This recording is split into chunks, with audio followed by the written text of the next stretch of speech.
با درود به شما دوستان عزیز. مطالب این ویدیو عبارتند از شکست نور، قوانین شکست، زاویه انحراف، عبور نور از تیغه شیشه‌ای، بازتابش کلی، زاویه حد، پدیده سراب، تجزیه نور در منشور و روابط آن.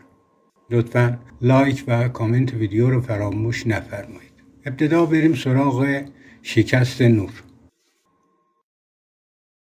انحراف مسیر پرتوهای نور هنگامی که نور به طور مایل از یک محیط شفاف وارد محیط شفاف دیگر می شود را شکست نور می نامند. الف، اگر نور از محیط رقیق وارد محیط غلیظ شود، مثلا از هوا وارد آب شود، پرتوی شکست به خط عمود نزدیک می شود. می توان نوشت مجموع زوایای شکست و انحراف برابر زاویه تابش است، یا زاویه انحراف برابر است با زاویه تابش منهای زاویه شکست. قوانین شکست. قوانین شکست بیان می‌کند: 1. پرتو تابش، پرتو شکست و خط عمود در نقطه تابش بر سطح جدا کننده دو محیط هر سه بر یک صفحه‌اند. 2. برای دو محیط شفاف معین نسبت سینوس زاویه تابش به سینوس زاویه شکست همواره مقدار ثابتی است که آن را ضریب شکست می‌نامند. یعنی سینوس زاویه تابش بر سینوس زاویه شکست مساوی مقدار ثابت که آن را با n نشان می‌دهند. ب.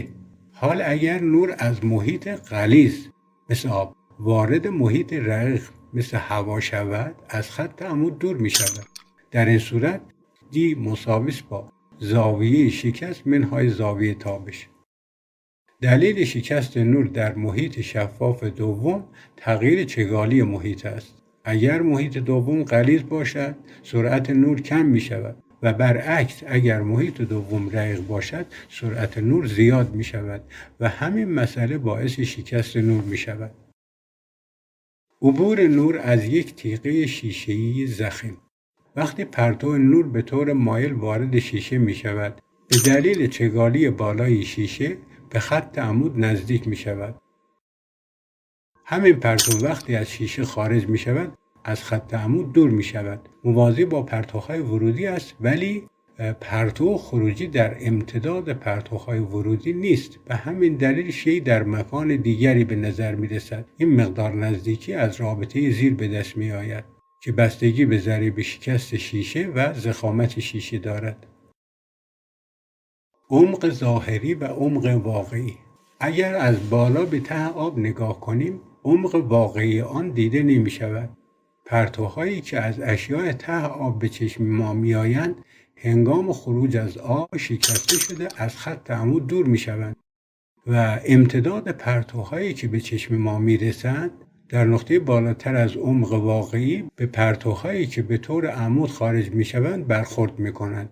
در نتیجه چشم ما اشیاء داخل آب را بالاتر از نقطه واقعی می بیند که به آن عمق ظاهری می گویند. عمق ظاهری برابر است با عمق واقعی تقسیم بر ضریب شکست محیط. زاویه حد. منظور از زاویه حد چیست؟ هنگامی که پرتو نور به طور عمود از محیط غلیظ مثل آب وارد هوا می شود، تغییری در آن دیده نمی شود، برای اینکه شکستی صورت نگرفته است. اما زمانی که این پرتوها به طور مایل وارد هوا می شوند، شکسته شده و از خط عمود دور می شوند.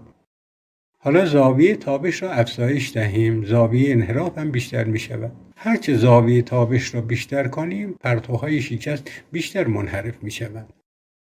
حالا زاویه تابش را به قدری یا به حدی افزایش دهیم که پرتوی شکست بر سطح جدا کننده دو محیط مماس شود. در این صورت زاویه تابش را زاویه حد می نامند.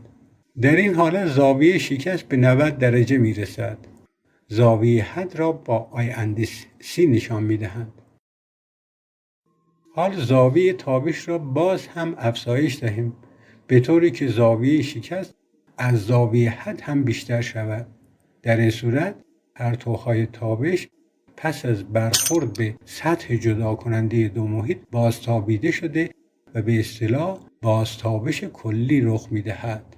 یعنی سطح جدا کننده دو محیط مانند آینه تخت عمل می کند که زاویه تابش برابر زاویه بازتابش می شود. می دانیم که سینوس زاویه 90 درجه یک است و ضریب شکست هوا هم یک است. با استفاده از روابط قوانین شکست می توان نوشت سینوس آی بر سینوس آر مساوی است با n2 بر n1.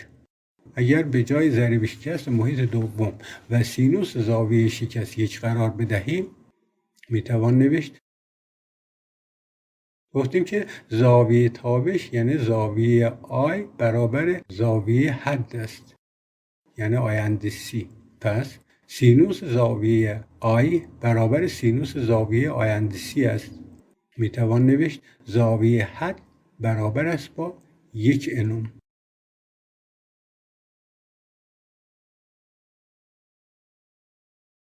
پدیده سراب.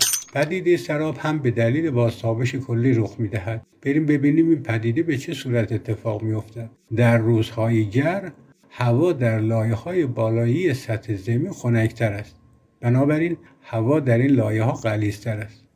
ولی هوای نزدیک زمین گرم و رقیق است. بنابراین هوای بالای سطح زمین و هوای نزدیک سطح زمین دو ضریب شکست متفاوتی دارند. وقتی نور به طور مایل از هوای غلیظ بالا به هوای سطح زمین وارد می شود، بازتابش کلی رخ می دهد و پدیده سراب اتفاق می افتد. چنان به نظر می رسد که در آن منطقه آب وجود دارد. چون واقعی نیست میگویند سراب است. این پدیده در روزهای گرم در آزادراه‌ها بیشتر رخ می دهد. به نظر می رسد که قسمت‌های جلویی جاده خیس هست، ولی واقعیت ندارد. مسیر عبور پرتوهای نور در منشور و محاسبه زاویه انحراف آن. زیباترین پدیده ناشی از شکست نور رنگین کمان است که در آن قطرات باران مانند یک منشور عمل کرده و نور را به 7 رنگ تجزیه می کند. وقتی پرتو نور به طور مایل از یک وجه منشور وارد منشور می شود، شکسته شده و به خط عمود نزدیک می شود. امتداد پرتوهای ورودی را با خطچین نارنجی نشان داده. حال پرتو نور وقتی از وجه دیگر منشور خارج می شود، از خط عمود دور می شود.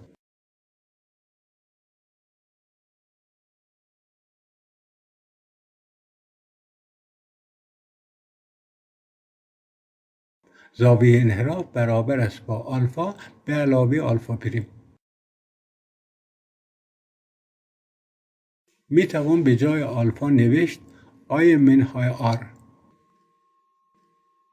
و به جای آلفا پریم هم نوشت آی پریم منهای آر پریم. اگر به شکل نگاه کنید علت را متوجه می شوید.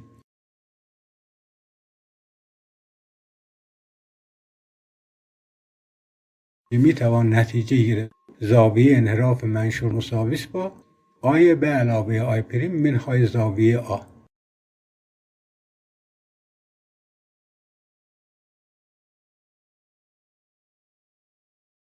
خب دوستان، به این ترتیب بحث شکست نور هم در اینجا به پایان میرسد.